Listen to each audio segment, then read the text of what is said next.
Hello guys, नमस्कार। तो हम लोग अभी तक जो देख रहे थे कैटलिस्ट के बारे में चर्चा हो रही थी। सरफेस केमिस्ट्री का जो है हम लोग 3 पार्ट में भरवली बांटे थे, जिसमें से एक पार्ट एडजॉर्प्शन वाला पार्ट था, उसको हम लोग खत्म कर चुके थे। कैटलिस्ट का पार्ट भी आज लास्ट होने जा रहा है। अब यहाँ पर हम लोग अंतिम टॉपिक यहाँ पर देखते हैं जो सिलेबस के अनुसार से है, वो है एंजाइम कैटलिस्ट और enzyme catalysis.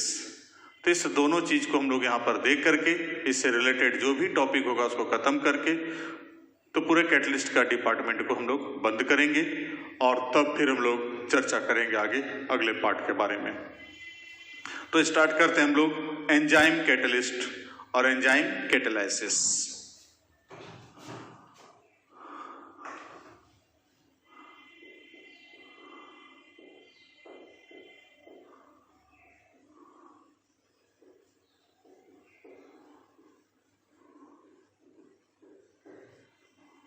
Enzyme catalysis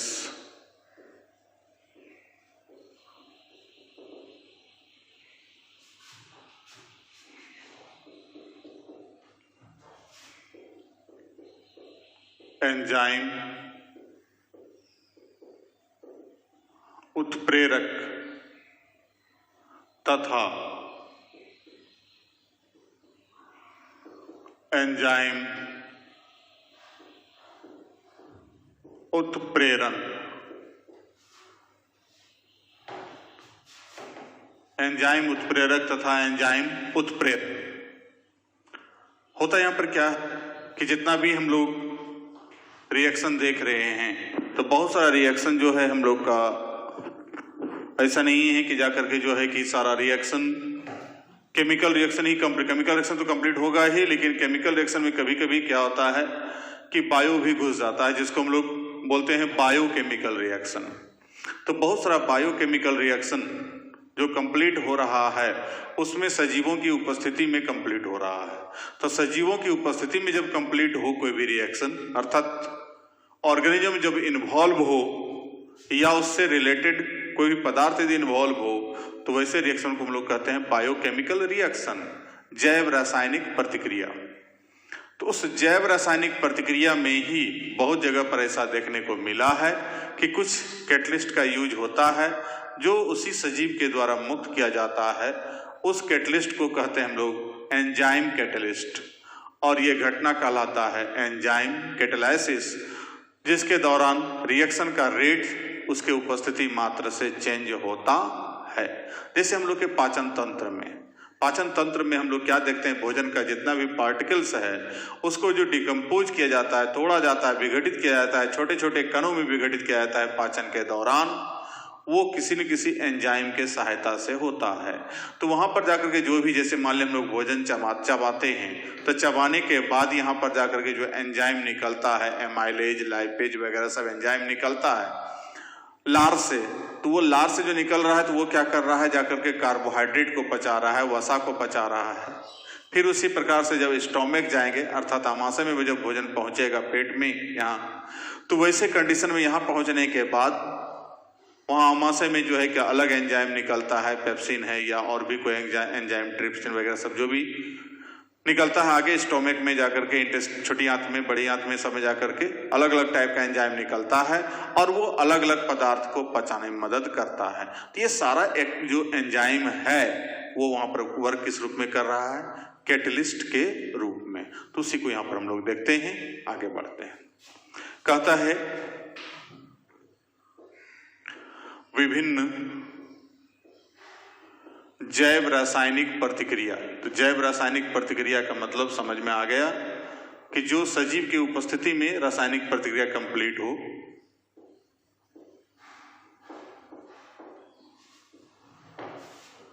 English में बोलते हैं बायोकेमिकल रिएक्शन के दौरान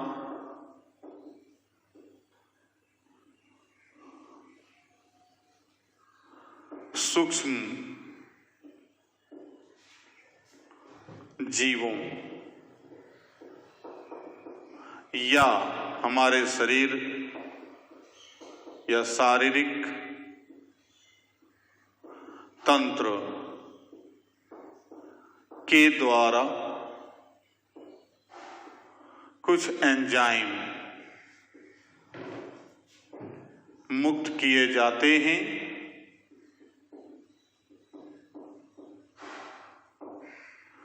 जो प्रतिक्रिया के दर को प्रभावित करता है।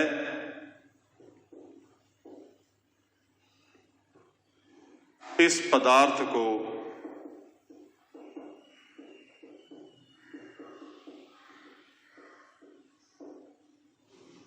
एंजाइम कैटलिस्ट कहा जाता है।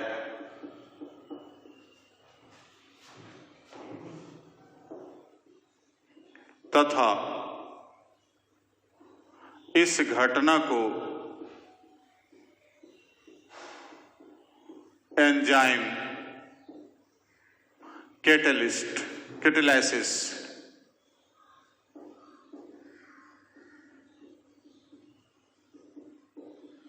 कहा जाता है। इस प्रकार हम पाते हैं कि बहुत सारे या अधिकांश कहिए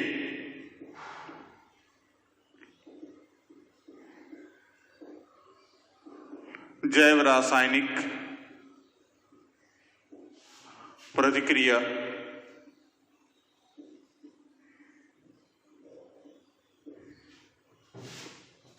तथा किण्वन फर्मेंटेशन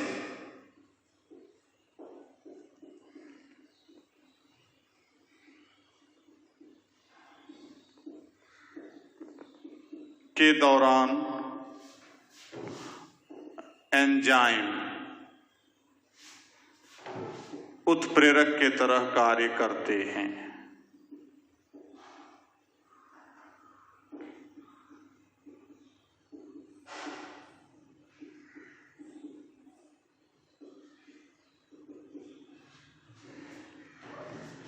हो गया कि यहां पर जाकर के जो है कि इस दौरान जो है एंजाइम जो है उत्प्रेरक के तरह कार्य करता है, जिसमें जाकर के जो है कि क्या कर रहा है, यहां पर कोई भी जो बायोकेमिकल रिएक्शन जितना भी कंप्लीट हो रहा है उन सभी प्रतिक्रियाओं को कैटेलाइज कर रहा है, उत्प्रेरित कर रहा है, रिएक्शन के रेट को चेंज कर रहा है।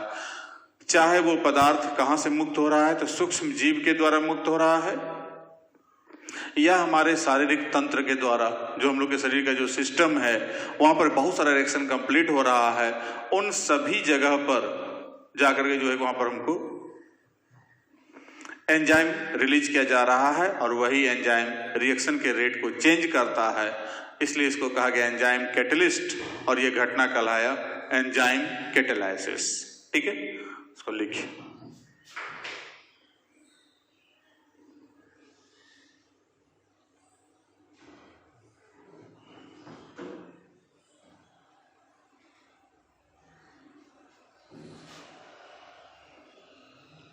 लिख लिए होंगे।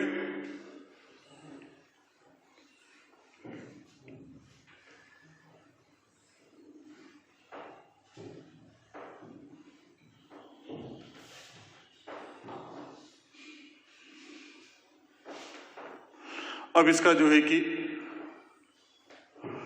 एग्जाम्पल देखते हैं। बहुत सारा एग्जाम्पल देखने को मिलेगा। कुछ एग्जाम्पल हम लोग पीछे भी देख चुके हैं, फिर एक बार रिपीट कर दूं।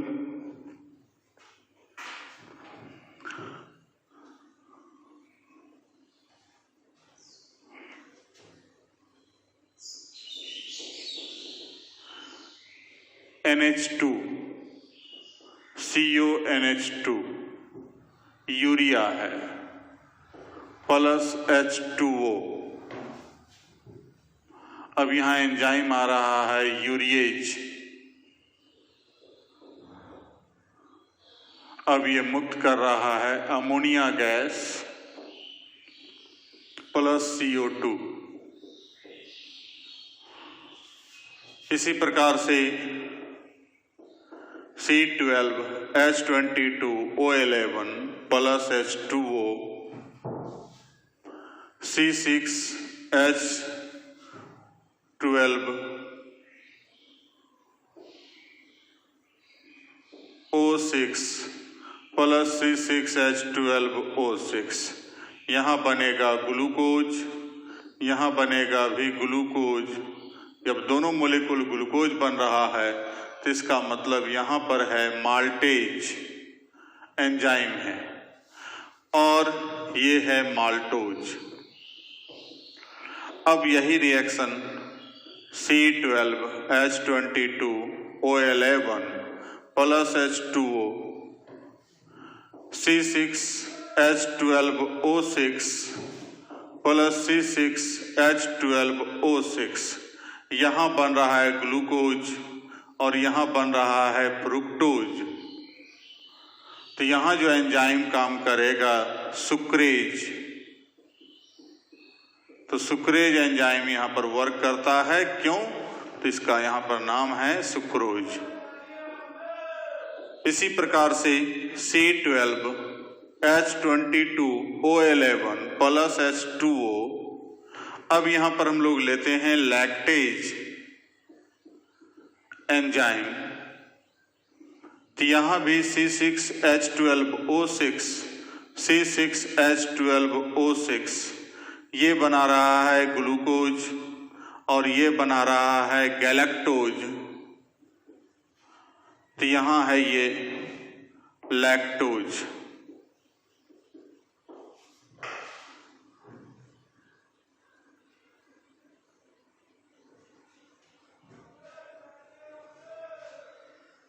तो इस ढंग का बहुत सारा रिएक्शन है कि जिसमें जाकर के जो है कि और भी एग्जाम्पल जस्ट हम लोग देख रहे हैं।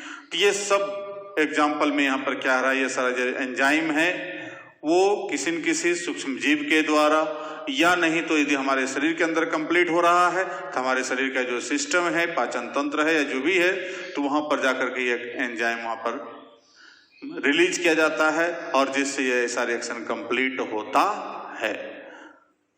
चलिए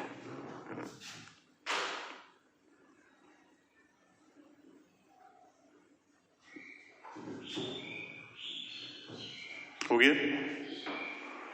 अब हम लोग और भी एग्जाम्पल लेते हैं। एक चार्ट के रूप में एक टेबल देखते हैं जिसमें ऐसा बहुत सारा रिएक्शन है।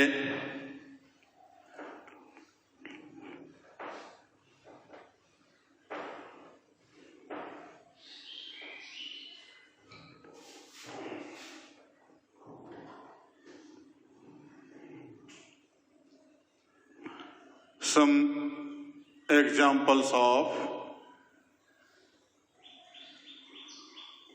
enzyme catalysis.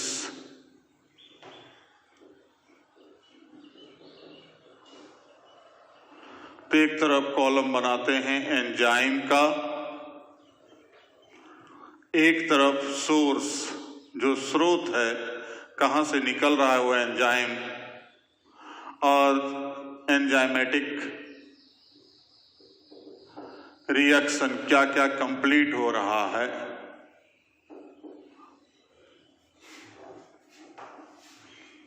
तो हम लोग स्टार्ट करते हैं। पहला है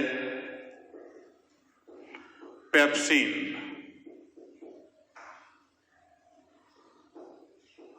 पेप्सिन ये हम लोग के आमाशय से स्टोमक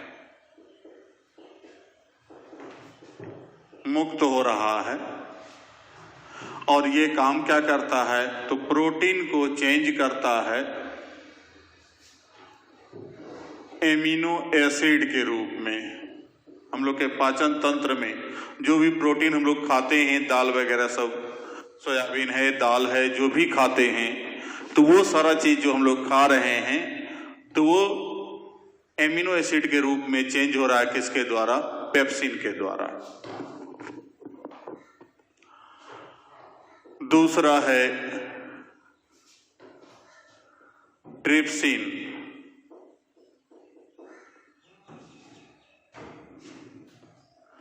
ये इंटेस्टाइन में मतलब आंत में सब कुछ वही रहेगा। ये भी प्रोटीन को कन्वर्ट करता है एमिनो एसिड के रूप में।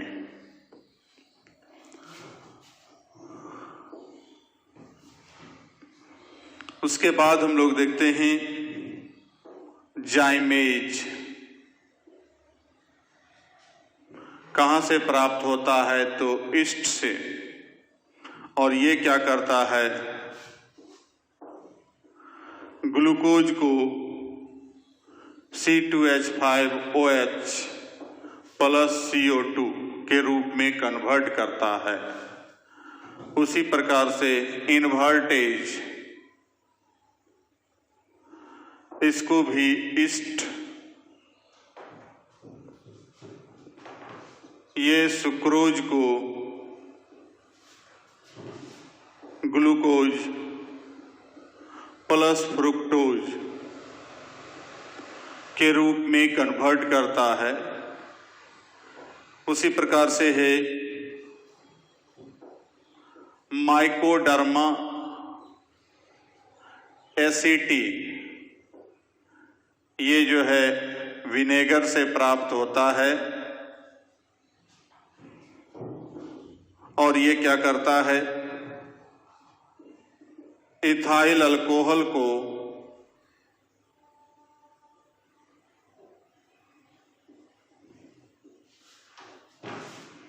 चेंज करेगा एसिटिक एसिड के रूप में। जो हम लोग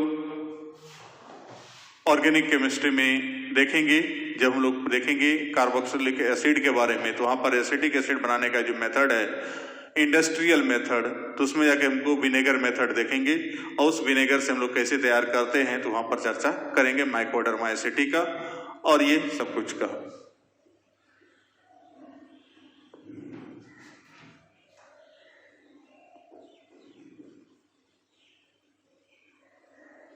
lactobacilli,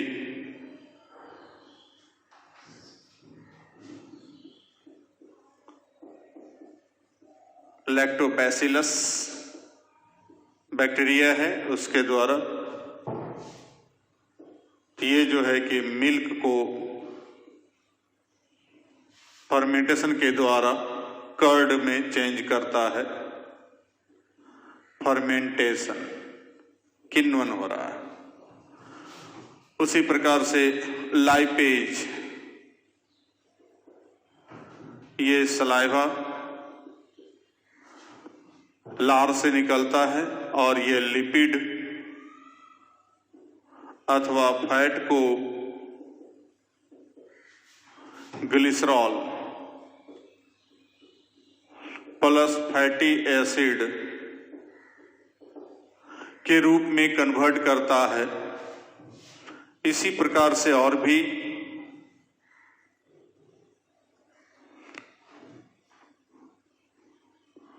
ptyalin,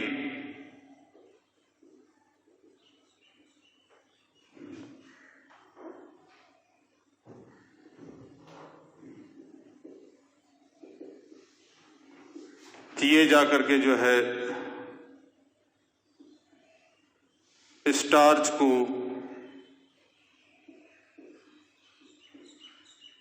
glucose plus fructose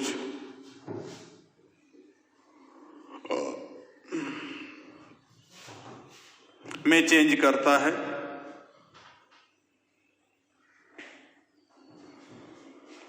तो ये था हम लोग के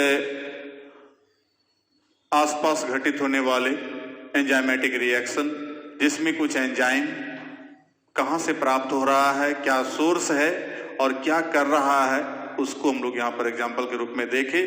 कुछ तो पहले भी देखे थे और यहाँ पर भी कुछ देखे। आगे बढ़ते हैं हम लोग इसके।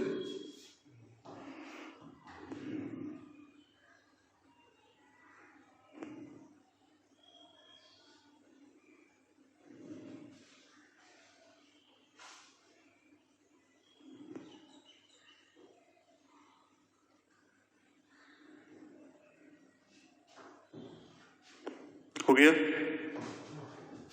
तो ये सब देखें हम लोग, ये सब कैसे कैसे काम कर रहा है। अब इसी का काम करने की क्रिया विधि के बारे में हम लोग देखें जस्ट इसके बाद। तो हटा देते हैं इसको।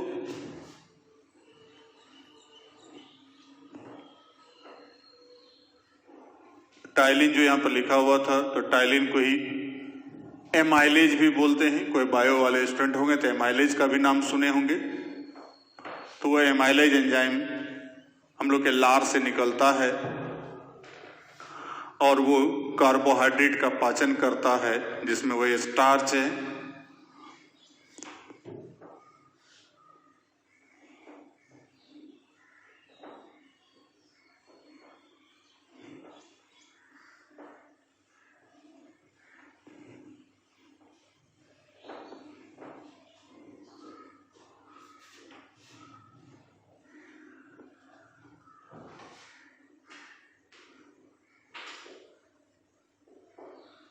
Mechanism of enzyme catalysis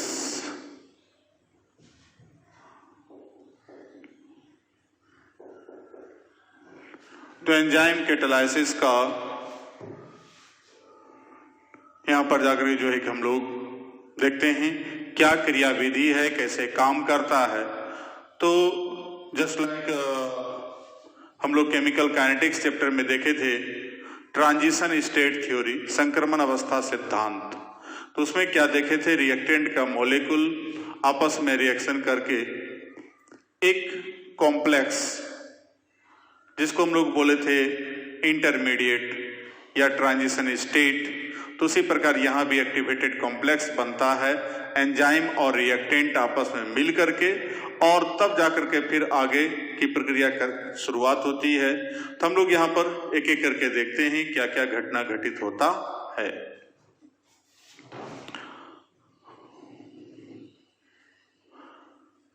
enzyme catalysis की प्रक्रिया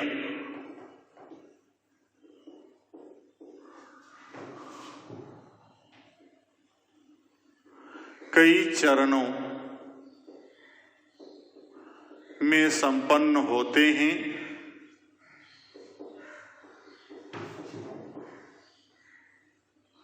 जिसके बारे में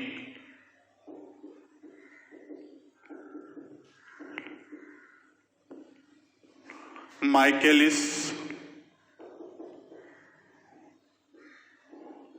तथा मेंटेन ने निम्नांकित जानकारी दिया है।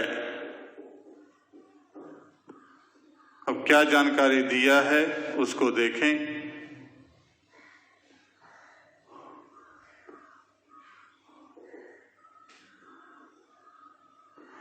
स्टेप फर्स्ट,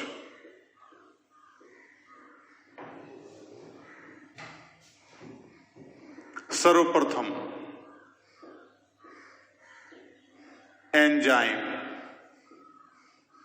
को ई से डिनोट करते हैं। प्रतिकारक रिएक्टेंट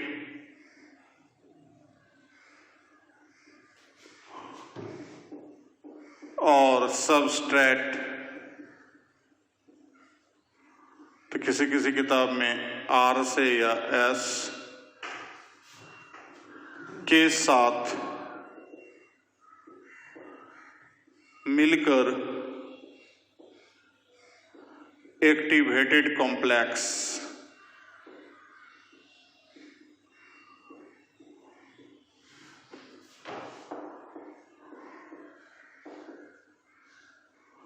उच्च ऊर्जा युक्त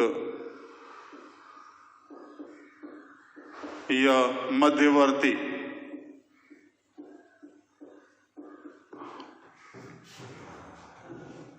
का निर्माण करता है।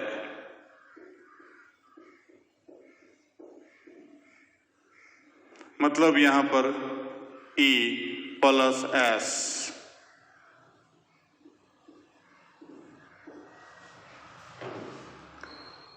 ये है रिएक्टेंट एक्टिवेटेड कॉम्प्लेक्स। इसका हाई एनर्जी होता है,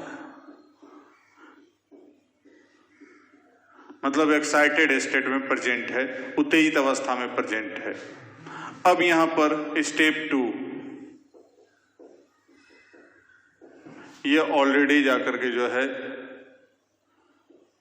फास्ट रिएक्शन है। तब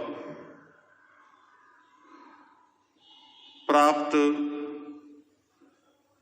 मध्यवर्ती दूसरे मध्यवर्ती के रूप में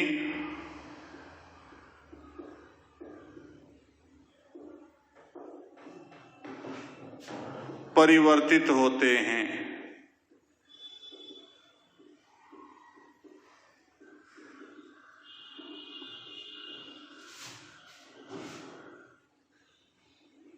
जैसे यहां पर है ES, ये चेंज होगा EP के रूप में। ये कहता है प्रोडक्ट एक्टिवेटेड कॉम्प्लेक्स है।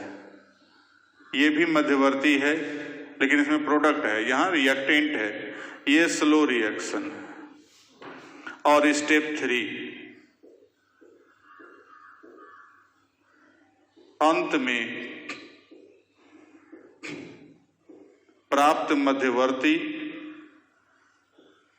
मतलब इंटरमीडिएट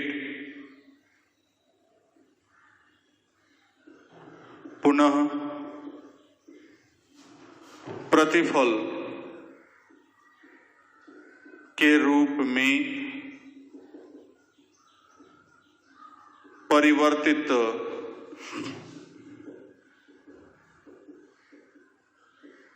हो जाते हैं।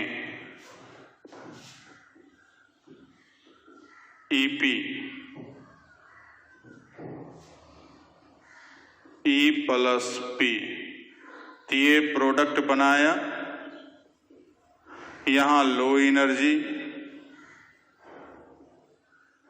और ये एंजाइम है और ये फिर फास्ट है। तो इस प्रकार से 3 स्टेप में पूरा रिएक्शन कंप्लीट होता है। कोई भी एंजाइम से रिलेटेड जो भी कैटालाइज्ड रिएक्शन है, मतलब एंजाइम यदि उत्प्रेरक के रूप में वहां पर काम करता है तो इस प्रकार से काम करता है। पहला स्टेप कॉम्प्लेक्स बनाएगा जिसका हाई एनर्जी लेवल होगा, फिर जाकर के ये भी कॉम्प्लेक्स दूसरे कॉम्प्लेक्स में चेंज होगा। यहाँ पर रिएक्टेंट के रूप में है, यहाँ प्रोडक्ट के रूप में चेंज होगा और तब फिर वो प्रोडक्ट को चेंज करके हमको प्रोडक्ट अलग करेगा और एंजाइम फिर अलग कर देगा, कैटलिस्ट को अलग कर दिया। तो इस प्रकार से ये प्रक्रिया कंप्लीट होता है एंजाइम कैटालाइसिस का। ओके, तो ये इतना मैकेनिज्म के रूप में हम लोग इसको देखें।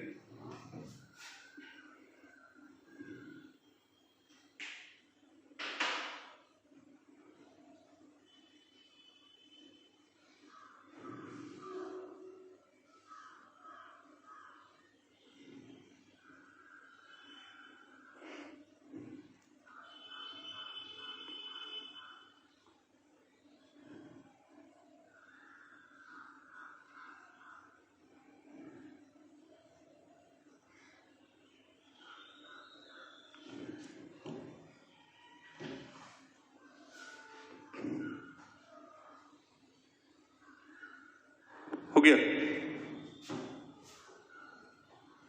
मिटा दूं।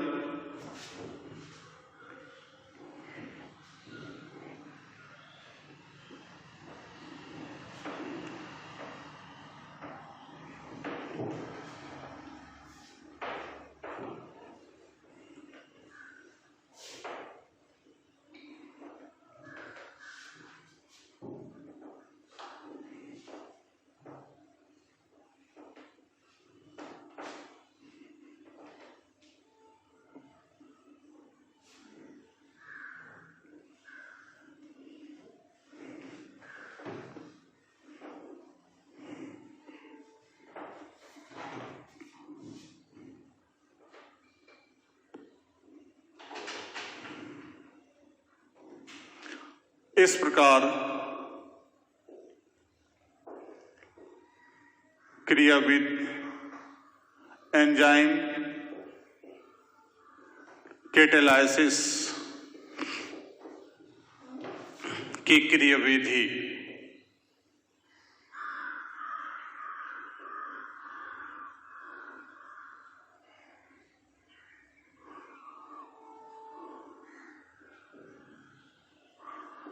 निम्नांकित अलग अलग मॉडल के रूप में कार्य करते हैं। कंप्लीट हो रहा है अलग अलग मॉडल के रूप में, जिसमें एक है लॉक एंड की मॉडल, जो हम लोग शायद याद होगा आप लोग को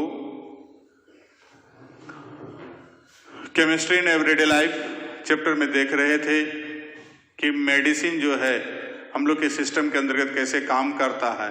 तो उसमें एक सिस्टम दिए थे लॉक एंड की मॉडल का, कि ताला एवं चाबी के तरह जिस प्रकार के ताला में चाबी सेट करता है तभी ताला खुलता है, तो ठीक उसी प्रकार से इसका स्ट्रक्चर एंजाइम का और जाकर के जो है रिएक्टेंट का, यदि स्ट्रक्चर सिमिलर मिलेगा तभी वहां पर काम करेगा, अन्यथा काम नहीं करेगा। तो इसलिए एक एंजाइम एक ही रिएक्शन में भाग लेता है, दूसरा रिएक्शन में भाग नहीं लेता है, जो आगे जाकर हम लोग कैरेक्टर में देखेंगे कि ये स्पेसिफिक होता है। तो ठीक उसी प्रकार यहाँ जो है कि उसमें स्ट्रक्चर में सेट करेगा और जस्ट वही ताला चाबी की तरह यहाँ पर हमको मॉडल बना करके उसके बाद काम करता है। तो इस मॉडल के अनुसार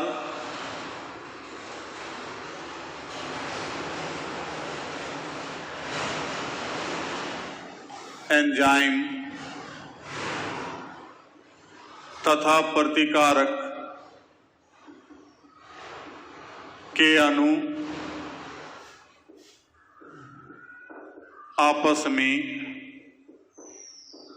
लॉक तथा की के तरह व्यवस्थित हो जाते हैं।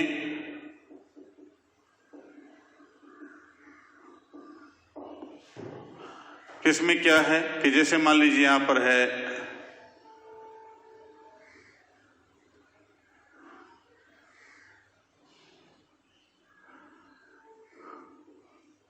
ये है एंजाइम ई, इधर है सबस्ट्रेट। अब ये दोनों मतलब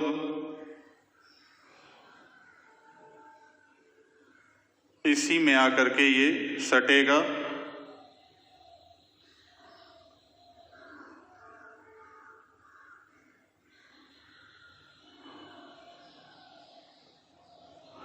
उसके बाद फिर एडजस्ट करेगा।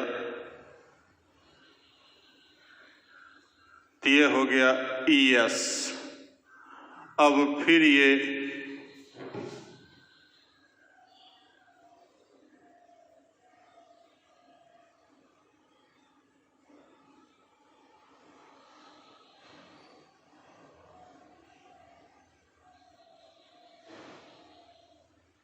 अब यहां पर हो गया EP और तब फिर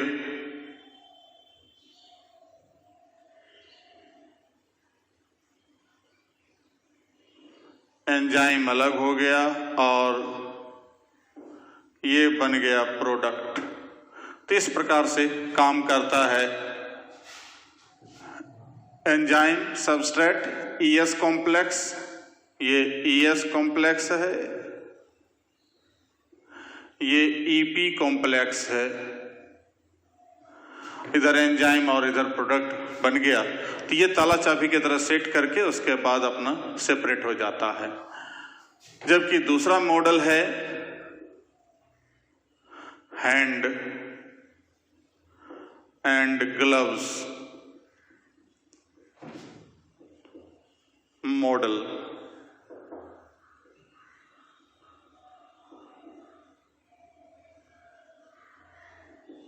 या इसका दूसरा नाम है इंड्यूस्ड फीट मॉडल। इस मॉडल के अनुसार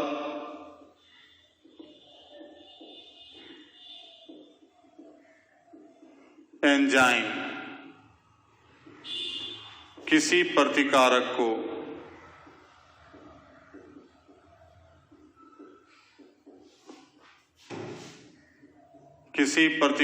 को प्रेरित कर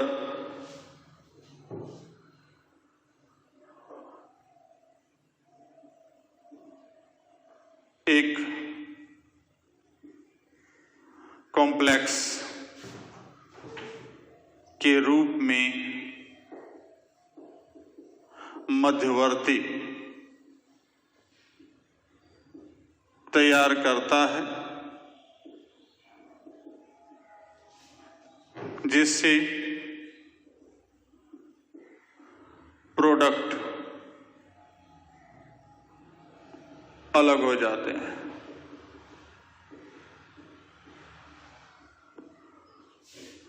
यह प्रक्रिया ग्लव्स में हाथ के व्यवस्थित होने तथा अलग होने के समरूप पूर्ण होते हैं। तो जैसे हैंड और ग्लव्स कि ग्लव्स में हाथ को डाले, सारा उंगलियां उसमें सेट कर गया, तो ठीक उसी प्रकार से यहाँ पर जो है एंजाइम जो है प्रतिकारक में, जैसे यहाँ पर ये इसमें सेट कर गया, तो ठीक उसी प्रकार से यहाँ पर ग्लव्स और हैंड के मॉडल के रूप में ये एंजाइम प्रतिकारक के पास पहुंच करके उसके साथ अटैच हो करके और उसको प्रेरित करता है, एक्टिवेट करता है, जगाता है, प्रेरणा जगाता है उसको कि जाके आपको रिएक्शन करना है। और वैसे कंडीशन में यह इसलिए कहा गया इंड्यूस्ड फिट मॉडल, अर्थात प्रेरणा के बाद फिट हो रहा है, आपस में फिट होकर के आपस में एडजस्ट करके और उसके बाद तब फिर वो प्रोडक्ट का निर्माण कर। मैकेनिज्म वही है, 3 स्टेप वही जो है, उसी में ये अलग अलग मॉडल दिया गया है। इसको एक्सरे के द्वारा देखा गया कि हाँ इस तरह से सेट करता, मतलब अभी वर्तमान में जो है इसका भी यूज किया जा रहा है। तो ये था उसका मैकेनिज्म का तरीका कि कैसे एंजाइम कैटलिस्ट काम करता है। उसके बाद अब जस्ट लास्ट में हम लोग देख रहे हैं एंजाइम का कैरेक्टर।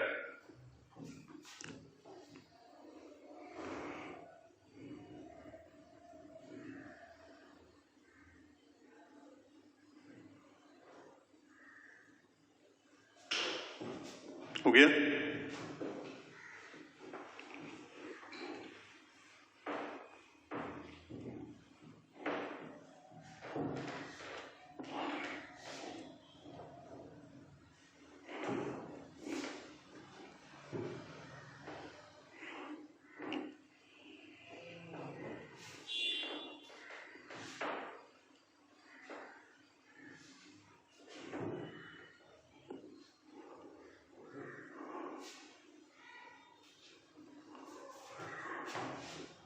आगे देखते हैं हम लोग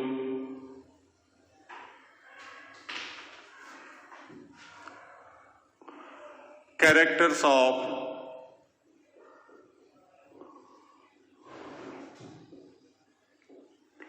कैटलिस्ट, उत्प्रेरक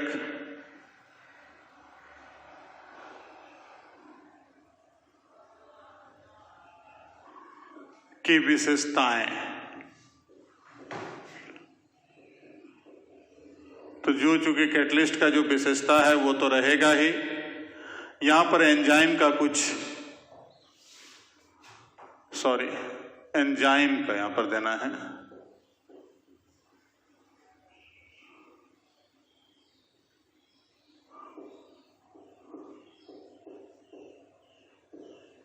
कि क्या कैरेक्टर है एंजाइम का कैटलिस्ट के रूप में, उसको देखें। तो इसके पास कुछ विशेषता स्पेशल है। एंजाइम कैटलिस्ट के निम्नांकित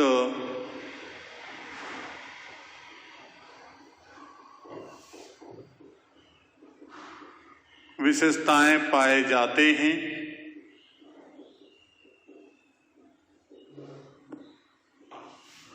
पहला, स्पेसिफिक नेचर। कोई एंजाइम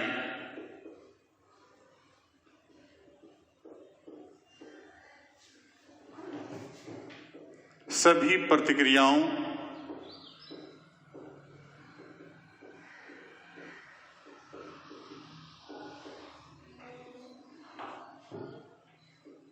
में उपयोग में नहीं लाए जाते हैं।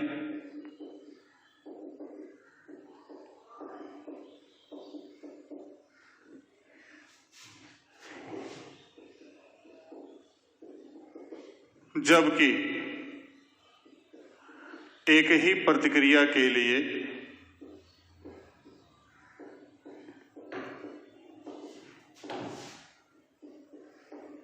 अलग अलग एंजाइम कैटलिस्ट का उपयोग नहीं किया जाता है।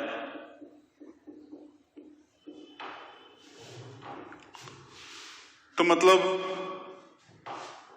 कोई भी एंजाइम जो है सभी प्रतिक्रिया में उसको उपयोग में नहीं लाएंगे और एक ही प्रतिक्रिया के लिए अलग अलग एंजाइम का इस्तेमाल हम लोग नहीं कर सकते हैं। तो हम लोग कह सकते हैं कि अर्थात एंजाइम कैटलिस्ट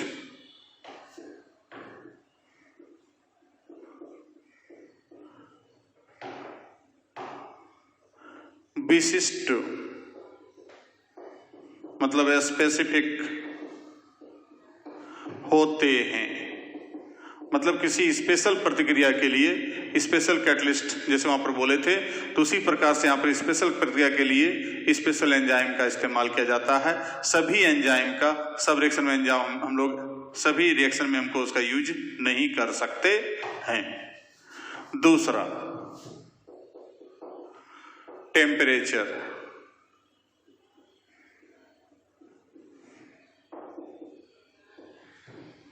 एंजाइम कैटलिस्ट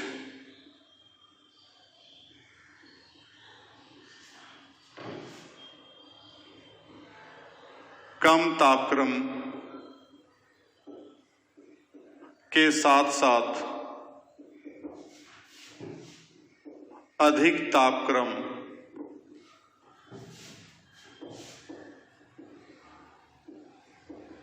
पर कार्य नहीं करता है।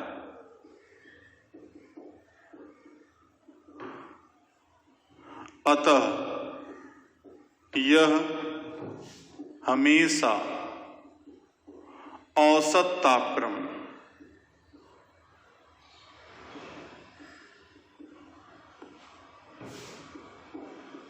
ऑप्टिमम टेम्परेचर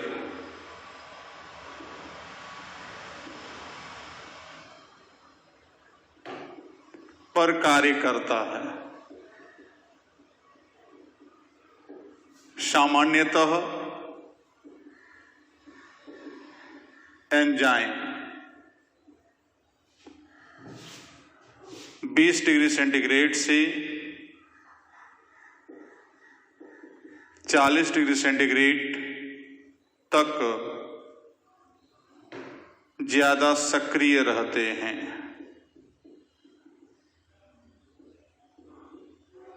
यही ऑप्टिमम टेम्परेचर हुआ कि जैसे आप देखे होंगे घर में खास करके मम्मी जी को दही जमाने के क्रम में तो पहले क्या करती है कि दूध गर्म करती है, पूरा खौला देती है दूध को, टेम्परेचर काफी हाई कर दिया, जितना भी उसमें माइक्रो ऑर्गेनिज्म है सबको खत्म कर दिया। अब उसके बाद वो थोड़ा देर उसको ठंडाने छोड़ती है और उसके बाद उसको थर्मामीटर से बार बार चेक करती है। थर्मामीटर बोले तो उंगली वाला थर्मामीटर, उंगली डाल डाल के दूध में चेक करती है कितना गर्म हुआ। अब पूरा ठंडा भी नहीं होने देती है और पूरा गर्म भी नहीं रहने देती है। एक ऑप्टिमम टेम्परेचर जो है वो 20 से 40 डिग्री सेंटीग्रेड उनको उंगली में पता चल जाता है। और उसी तापक्रम पर वहां पर जाकर के दही जो जोरन के रूप में डालते हैं उसमें, वो दही उसमें डालेंगे तो वहां जो उपस्थित जो एंजाइम है और जो माइक्रो ऑर्गेनिज्म और एंजाइम को छोड़ेगा तो वो इसी औसतन तापक्रम पर काम करेगा। इससे लो टेम्परेचर पर जाएगा तो भी दही नहीं जमता है और अधिक तापक्रम पर भी देंगे तो भी काम नहीं करेगा, इसलिए कि औसतन तापक्रम पर काम करता है। हम लोग के शरीर में भी वही बात होती है। हम लोग के शरीर का टेम्परेचर फिक्स है 98 डिग्री फ़ारेनहाइट या 37 डिग्री सेंटीग्रेड। अब 37 डिग्री सेंटीग्रेड देखिए इसके बीच में आता है कि नहीं आता है, तो यहाँ पर जाकर के जो है कि सारा एंजाइम आराम से काम कर सकता है। तो एंजाइम को काम करने के लिए ना अधिक तापक्रम चाहिए ना तो कम तापक्रम चाहिए, उसको क्या चाहिए, एक औसत तापक्रम चाहिए, उस औसत तापक्रम पर कार्य करता है।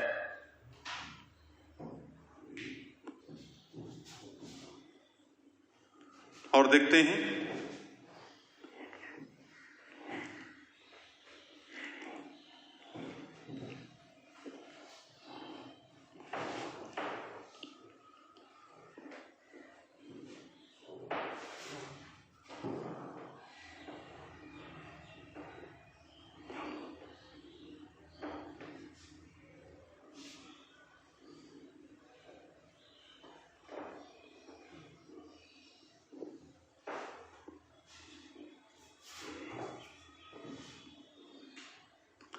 तीसरा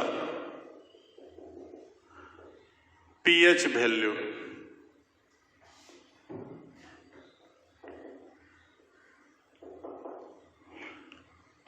एंजाइम कैटलिस्ट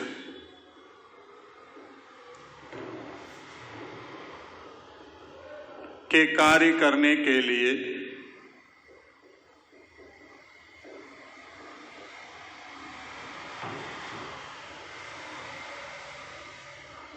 उपयुक्त माध्यम की आवश्यकता है,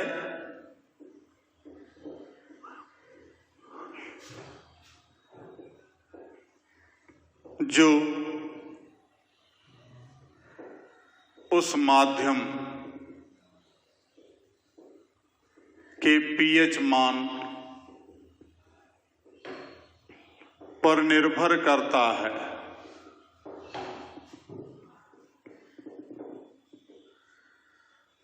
सामान्यतः एंजाइम कैटलिस्ट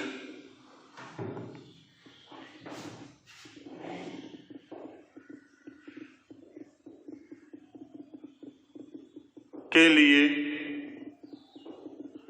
पीएच मान 5 से 8 तक उपयुक्त माना जाता है।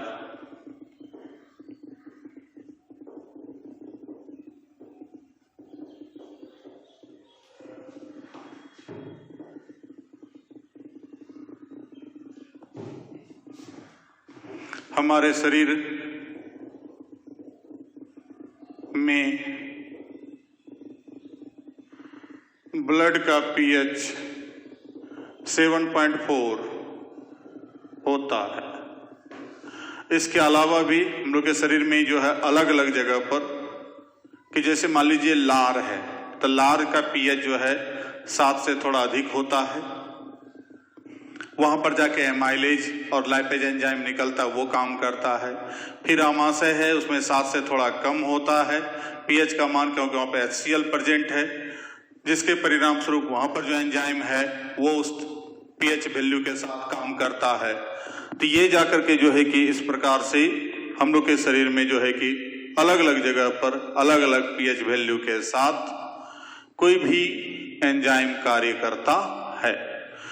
तो वो जाकर के यहाँ पर हम लोग अलग अलग इसका जो उपयुक्त देखे कि कंडीशन क्या है, 5 से 8 तक होना चाहिए पीएच वैल्यू, तो उस बीच में काम करता है। अगला नंबर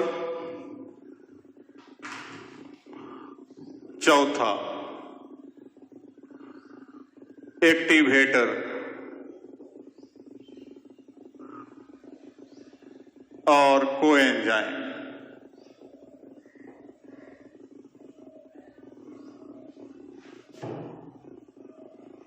प्रमोटर के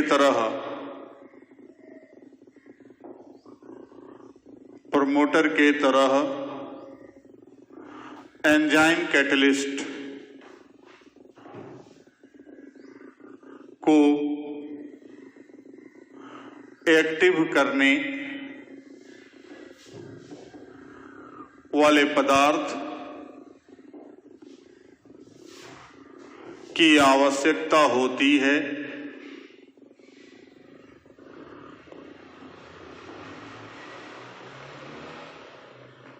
जिसे एक्टिवेटर या कोएंजाइम कहा जाता है। सामान्यतः Na+, CO+2, Ni+2 इत्यादि धात्विक आयन एंजाइम कैटलिस्ट के लिए एक्टिवेटर का कार्य करता है।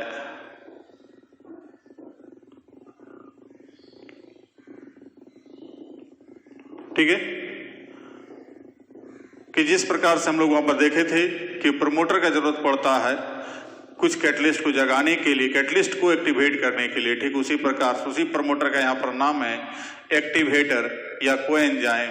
तो एंजाइम जब काम करता है तो उसके साथ में एक सहयोगी के रूप में उसको जगाने के लिए, बार बार एक्टिवेट करने के लिए एक अन्य सहयोगी की जरूरत पड़ता है।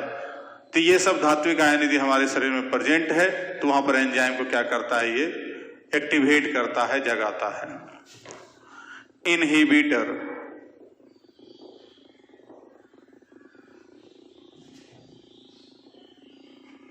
कैटालाइटिक पॉइजन जो हम लोग पीछे पढ़ चुके थे के समान कुछ पदार्थ एंजाइम कैटलिस्ट के क्रियाविधि को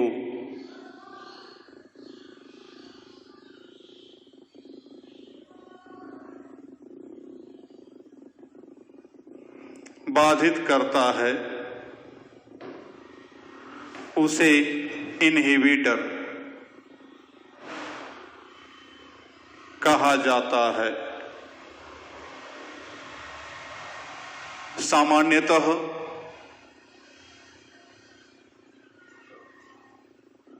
इनहिबिटर के रूप में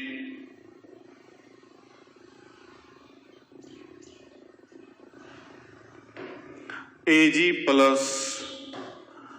Hg+ आयन इत्यादि कार्य करते हैं। तो ये सब जो है धात्विक आयन इनहिबिटर के रूप में कार्य करते हैं। उसको लिखिए।